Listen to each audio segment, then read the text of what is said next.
Hello, Preciso. Good evening. How are you? I hope you will be quiet and fine. I am also fine. I am teaching you synthesis complex sentence. तो I welcome you in SSP academy. तो प्यारे बच्चों, आपका स्वागत है SSP academy में। Simple sentence cover करने के बाद सिंथेसिस में मैं कॉम्प्लेक्स सेंटेंस आज को पढ़ाने जा रहा हूं, जिसकी हिंदी होती है मिश्रित वाक्य। यहां आपको समझना है कि दो या दो से अधिक सिंपल सेंटेंसेस को मिलाकर एक कॉम्प्लेक्स सेंटेंस बनाते हैं। एक कॉम्प्लेक्स सेंटेंस बनाते हैं। कॉम्प्लेक्स सेंटेंस में एक प्रिंसिपल क्लॉज, ये प्रिंसिपल क्लॉज यानी प्रधान उपवाक्य, मुख्य उपवाक्य, इसको प्रिंसिपल भी क्लॉज कहते हैं, इसको मेन क्लॉज भी कहते हैं, और ये इंडिपेंडेंट क्लॉज भी होता है। ये बात ध्यान रखिएगा। तथा शेष सबऑर्डिनेट क्लॉज यानी डिपेंडेंट क्लॉज, आश्रित उपवाक्य। तो सबऑर्डिनेट क्लॉज तीन प्रकार के होते हैं। कौन कौन से तीन प्रकार होते हैं सबऑर्डिनेट क्लॉज? नाउन क्लॉज, संज्ञा उपवाक्य, एडजेक्टिव क्लॉज, विशेषण उपवाक्य, एडवर्ब क्लॉज, क्रिया विशेषण उपवाक्य। क्या कहते हैं इसको? क्रिया विशेषण उपवाक्य। तो बहुत ही महत्वपूर्ण टॉपिक है।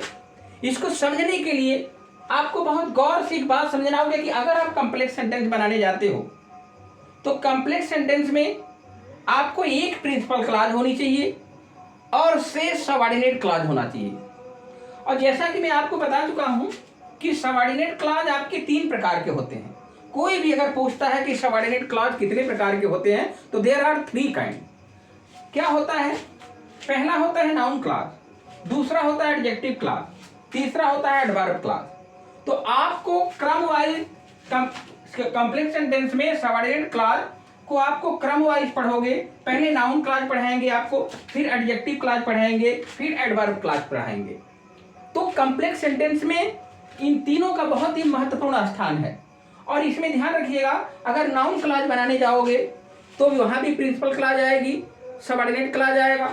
एडजेक्टिव क्लॉज बनाने जाओगे वहां भी प्रिंसिपल क्लॉज आएगा, सबऑर्डिनेट क्लॉज आएगा। एडवर्ब क्लॉज बनाने जाओगे वहां भी आपको प्रिंसिपल क्लॉज मिलेगा, सबऑर्डिनेट क्लॉज मिलेगा।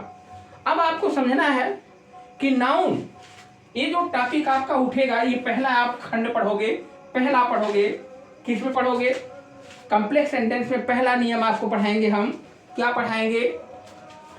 पहला पढ़ाएंगे आपको तो नाउन क्लॉज आपको हम पढ़ाएंगे। तो कॉम्प्लेक्स सेंटेंस में जैसा कि आप जानते हो कि सबऑर्डिनेट क्लॉज आपके तीन प्रकार के होते हैं, noun clause, adjective clause, adverb clause. उसमें पहला जो आपका चलेगा नाउन क्लॉज।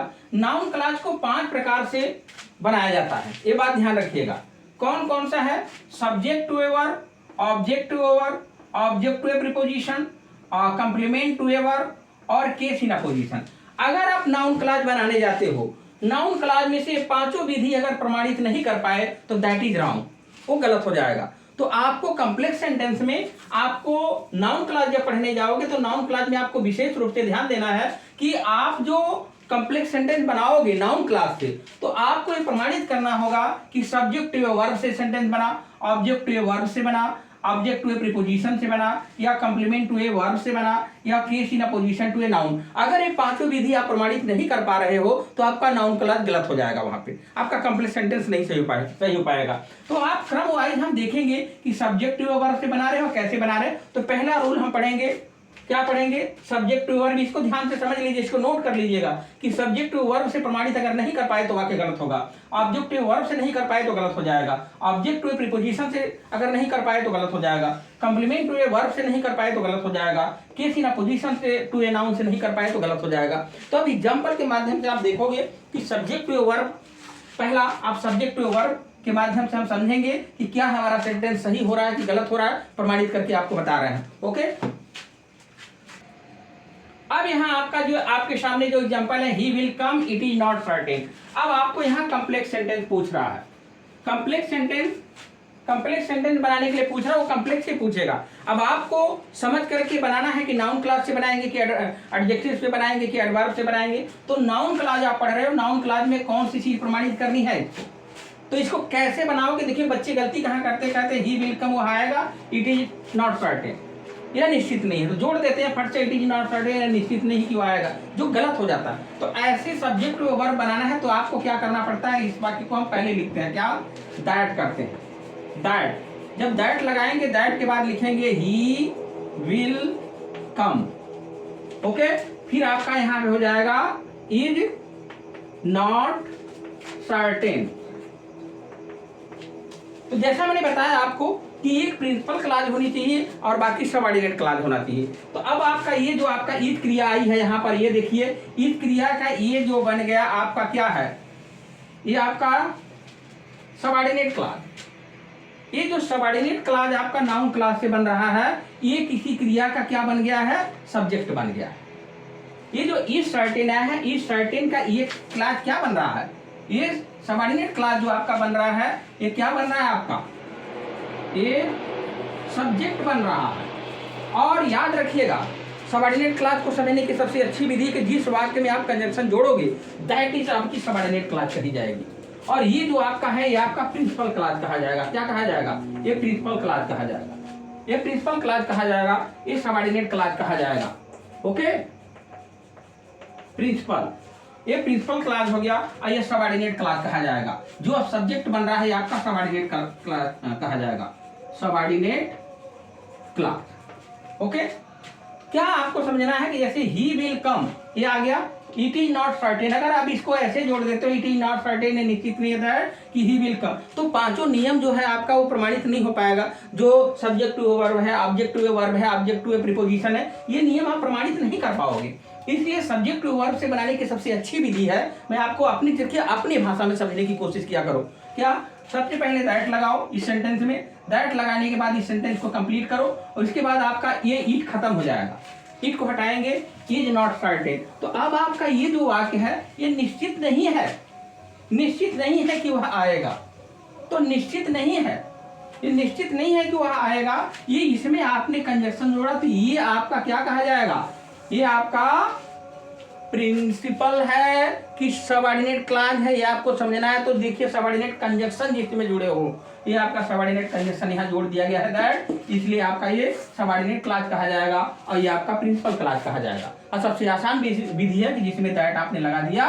तो अब कहोगे ईद क्रिया का ये क्या बन गया, इस क्रिया का क्या बना है, सब्जेक्ट। तो आपका नियम प्रमाणित हो गया, सब्जेक्ट टू वर्ब। वर्ब क्या है आपकी, वर्ब क्या है, ये ईद है, इस क्रिया का ये पूरा क्या बन गया, सब्जेक्ट। कौन बना, सबऑर्डिनेट क्लास। प्रिंसिपल क्लास की क्रिया का क्या बन गया, सब्जेक्ट बन गया। तो प्रिंसिपल क्लास की क्रिया क्या है, इज। बात समझ में आई। दूसरा सेंटेंस एग्जांपल के माध्यम से देखो, ओके।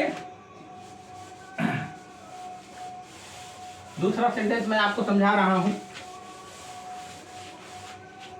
जैसे आया है वाक्य आपका, he told A lie, he told a lie, it surprised me, he told a lie, L-I-E, वह झूठ बोला, it surprised me, ये मुझे आश्चर्यचकित कर दिया, it surprised me, okay.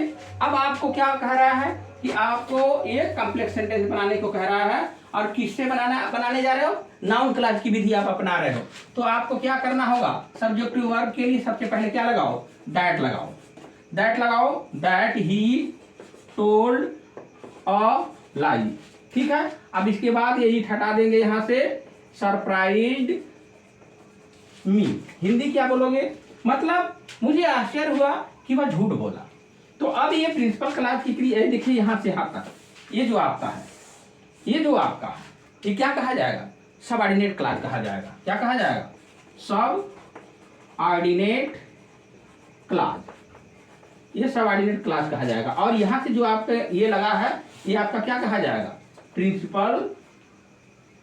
Principal class कहा जाएगा, ओके। ये प्रिंसिपल क्लास होगा। तो अब आपको ये समझ लेना है कि दैट पहले लगा करके, दैट ही told a lie surprised me. तो ये आपको सेंटेंस को इस तरीके से मानना है कि आपको पहले वाक्य में दैट जोड़ेंगे, तो अब आपका ये दैट लग गया तो सबऑर्डिनेट हो, सबऑर्डिनेट कंजक्शन लग गया तो दैट सबऑर्डिनेट क्लॉज हो गया, और यहाँ जो आपका रहा ये प्रिंसिपल क्लॉज हो गया। तो एक प्रिंसिपल क्लॉज और बाकी सबऑर्डिनेट क्लॉज, ये नियम है, रूल है। अब आपको हम दूसरा बताएंगे ऑब्जेक्टिव वर्ब। ओके, अब प्यारे बच्चों अब आप देखोगे दूसरा ऑब्जेक्टिव वर्ब। ऑब्जेक्टिव वर्ब में देखना है हमें कि किसको हमें ऑब्जेक्टिव वर्ब बनाना है और किसको नहीं बनाना है। तो अब आपका सामने आ गया I know he is very clever. तो अब आप बनाओगे I know that, I know that he is very clever, ये आपने बनाया। अब आप प्रमाणित करोगे कि क्या ऑब्जेक्टिव वर्ब है कि नहीं है। अब आप देखो सबऑर्डिनेट क्लॉज आपकी कहाँ है, सबऑर्डिनेट क्लॉज आपकी यहाँ है, जहां मैंने बताया ना कि जिसमें कंजक्शन आप ऐड कर दोगे वो आपका सबऑर्डिनेट क्लॉज है। प्रिंसिपल क्लॉज आपकी कहाँ है, ये प्रिंसिपल क्लॉज है। अब प्रिंसिपल क्लॉज की वर्ब क्या है, नो। नो का ये क्या कहलाएगा, पूरा ये पूरा क्लॉज ही, पूरा सबऑर्डिनेट क्लॉज ही क्या कहलाएगा, प्रिंसिपल क्लॉज की क्रिया का क्या कहलाएगा, ऑब्जेक्ट कहलाएगा। समझ में आया बात। अब यहाँ पे जैसे who did it, tell me, तो हु डिड टेल मी, अब इसको बनाना है आपको, तो tell me who did it. अब यह हु डिड इट, ये मान लीजिए क्वेश्चन मार्क यहाँ पे होता, तो अब इसको उसमें अब उसको हटा देंगे। अब इसमें हम अब जैसे हु डिड इट, ये इंट्रोगेटिव सेंटेंस था, क्वेश्चन था आपका, क्या कॉम्प्लेक्स सेंटेंस बनाने को कहा है, नाउन क्लास से आप बना रहे हो, तो दूसरी विधि आपको प्रमाणित करना है ऑब्जेक्टिव वर्ब। ओके, तो अब यहाँ पे बनाओगे, क्या बनाओगे, tell me who did it, tell me who did it. तो अब यहाँ पे देखोगे ये प्रिंसिपल क्लॉज हो गई, ये हमारी क्या हो गई, क्या हो गई, ये सबऑर्डिनेट क्लॉज बन गई। अब ये सबऑर्डिनेट क्लॉज बन गई, तो ये सबऑर्डिनेट क्लॉज इस प्रिंसिपल क्लॉज का क्या वर्ब है, इस वर्ब का क्या वर्ब कहा जाएगा, ऑब्जेक्ट। अब किसी को प्रमाणित करना है तो बताओ कि एक क्रिया के दो ऑब्जेक्ट हो सकते हैं, एक इनडायरेक्ट ऑब्जेक्ट हो सकता है, एक डायरेक्ट ऑब्जेक्ट हो सकता है। तो मी को क्या कहेंगे, इनडायरेक्ट ऑब्जेक्ट कह लीजिए, और इसको कौन सा ऑब्जेक्ट कह लेंगे, डायरेक्ट ऑब्जेक्ट कह लीजिए। तो आपको समझना है कि एक प्रिंसिपल क्लॉज होगी, अब यहाँ से कंजक्शन माना जाएगा इसको। हु बहुत ही विचित्र प्रोनाउन है, एक सब्जेक्ट का भी काम करता है और एक तरीके से इंट्रोगेटिव वर्ड का भी काम करता है, लेकिन यहाँ पर अब आपका कंजक्शन बन गया हु। अब यहाँ हु सब्जेक्ट है, ये मुख्य क्रिया है, ये आपका क्या उसका ऑब्जेक्ट है। अब इसको सब्जेक्ट मत कहिएगा, समझ रहे हैं। तो टेल मी मुझे बताओ हु डिड इट, कौन इसे किया, तो अब आपका ये क्या कहलाएगा, ये आपका हो गया सबऑर्डिनेट क्लॉज हो गया, और ये आपका क्या कहलाएगा, प्रिंसिपल क्लॉज हो गया भाई। और कहोगे कि एक क्रिया है तो ये तो मी यहाँ पे ऑब्जेक्ट है, तो बताओ कि ये क्रिया के दो ऑब्जेक्ट हो सकते हैं, एक इनडायरेक्ट ऑब्जेक्ट मी हो गया और ये आपका हु डिड इट, ये आपका डायरेक्ट ऑब्जेक्ट हो गया। ओके, अब तीसरा रूल आप पढ़ोगे, तीसरा रूल आपका है क्या, अब ये थर्ड आपको नाउन क्लॉज में आपका ऑब्जेक्ट टू ए प्रीपोजिशन समझना है। तो प्यारे बच्चों याद रखो, ऑब्जेक्ट टू ए प्रीपोजिशन में, ऑब्जेक्ट टू ए प्रीपोजिशन में अब आपको ये पूछ रहा है, आपसे क्या पूछा, कॉम्प्लेक्स पूछ रहा है, क्या पूछ रहा है, कॉम्प्लेक्स। जब ये कॉम्प्लेक्स पूछ रहा है आपसे, क्या पूछ रहा है, कॉम्प्लेक्स, और ये पूछ रहा है आपका, पूरा याद रखिएगा कॉम्प्लेक्स, और ये आपका पूछ रहा है कॉम्प्लेक्स, ठीक है। अब देखिए दो एग्जाम्पल आपके सामने है, एक एग्जाम्पल आपका ये है, ठीक है, और एक एग्जाम्पल आपका ये है।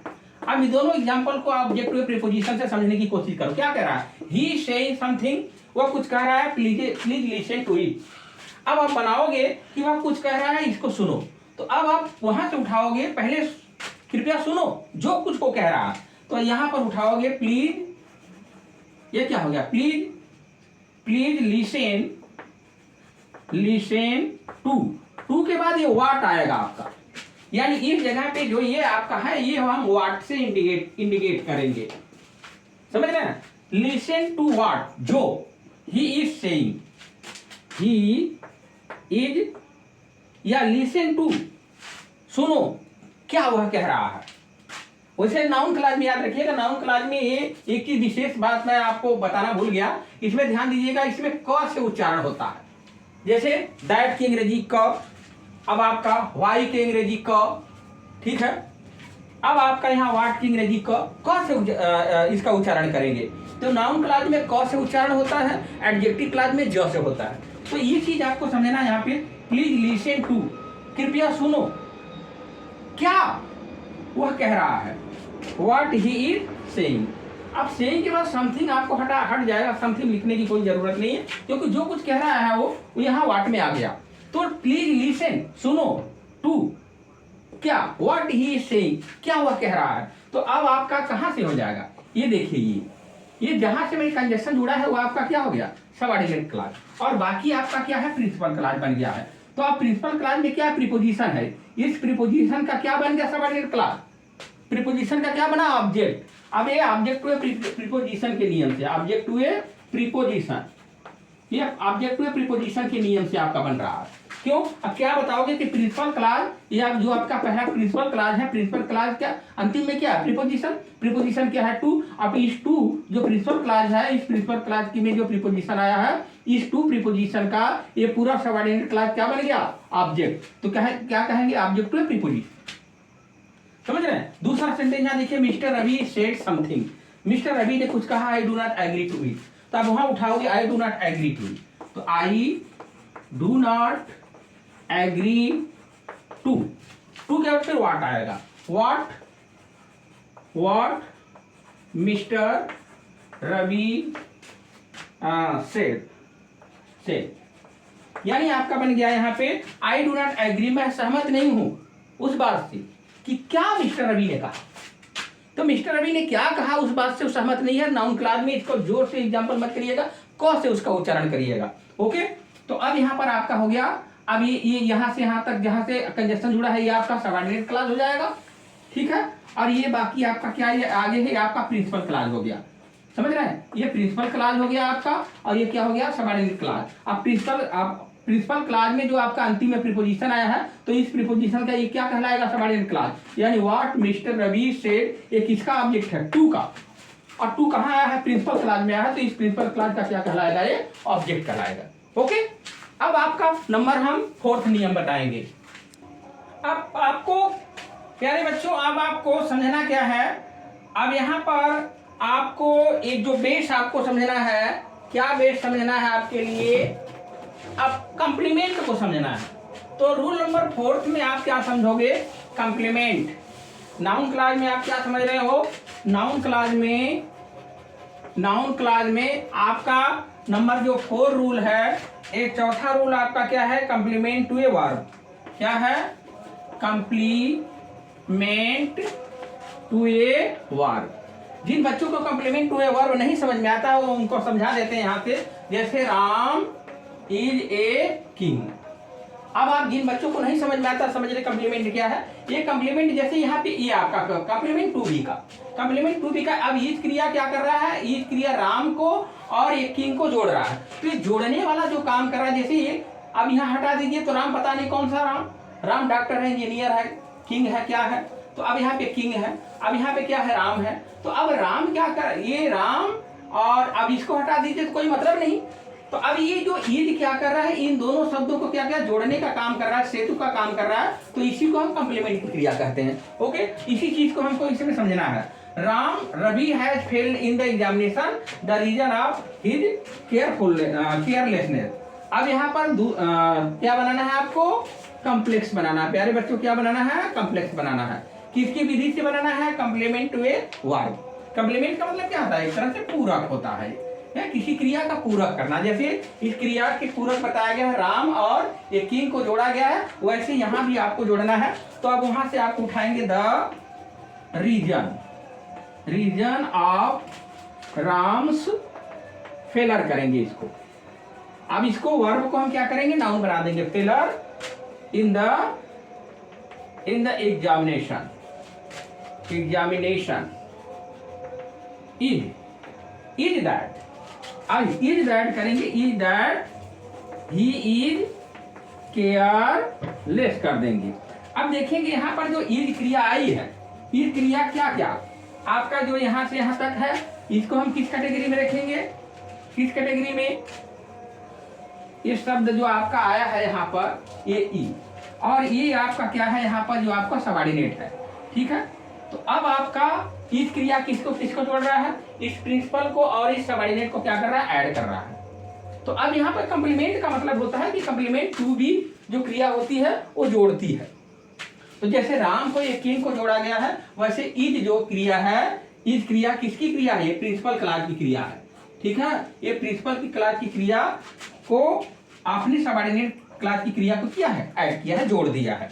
तो अब अंतर क्या रहा है? यहाँ से उठाएंगे द रीजन, आप लिखेंगे, इसको हम एपोस्ट्रोफी लगा देंगे, ये रबिश है, sorry Ravi, RAVI, Ravi's, Ravi's failure in the examination is that he is careless. अब केयरफुलनेस जो आपका आया है आपका केयरलेसनेस जो आया है, उसको हम क्या करेंगे? केयरलेस करेंगे।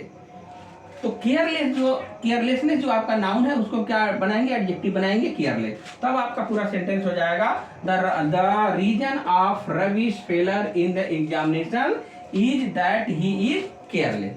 इसी विधि से आप इसको यहाँ बनाओगे। क्या है आपका? Sita pass in the exam. ठीक है, द रीजन REASON आपका हो जाएगा REASON, reason is her carefulness, carefulness. अब उठाओगे वहां पे द रीजन ऑफ सीता लिखेंगे, सीतास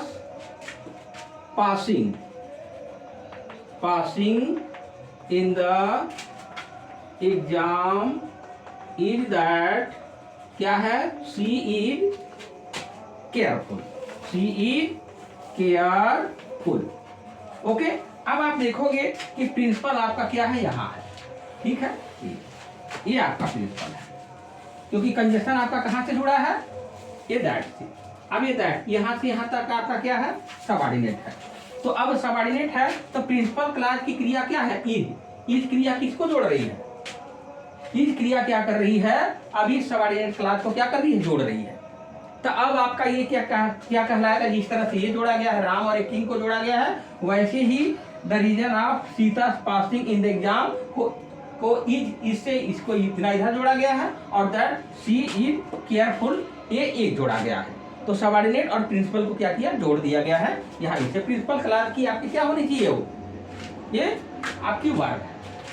ओके, अब आपका लास्ट रूल हम पढ़ाएंगे। लास्ट है आपका पांचवा देखिएगा। हाँ, तो प्यारे बच्चों, अब हम नाउन क्लॉज में case in apposition to a noun का नियम हम जानने की कोशिश करेंगे। जैसे ही आपकी परीक्षा में आ गया एक कॉम्प्लेक्स सेंटेंस बनाने के लिए, क्या बनाने के लिए आ गया? Gandhi ji was shot dead, the news spread all over the world होगा, ऑल ओवर द कंट्री है। ठीक है, all over the country like a wild fire, एक जंगल की आग की तरह फैल गई। अब आपको करना क्या है? अपोजिशन का मतलब आपको समझा देते हैं, ये विधि से आप समझिएगा। जैसे यहाँ पर आपको देते हैं राम इज आवर कैप्टन, ठीक है, और ही मेड 50 रन। अब इसको अपोजिशन बनाने के लिए यहाँ लिखेंगे राम, अल्प विराम के अंदर लिखा जाता है राम क्या है? Our captain. ठीक है, ये विधि याद रखिएगा। ऐसे अब मेड 50 रन, तो ये चीज आप ध्यान रखिएगा। जैसे मैं बनाया हूं इसको, यानी राम लिखेंगे, फिर कामा लिखेंगे, फिर यहाँ पर पोजीशन बनाएंगे इसको, फिर कामा लिखेंगे, फिर यहाँ क्रिया लिखेंगे। इसी तरह की विधि इसमें अपनानी है। तो आपको क्या न्यूज आया है? Gandhi ji was shot dead. ठीक है, द न्यूज क्या आया है? द न्यूज आया है।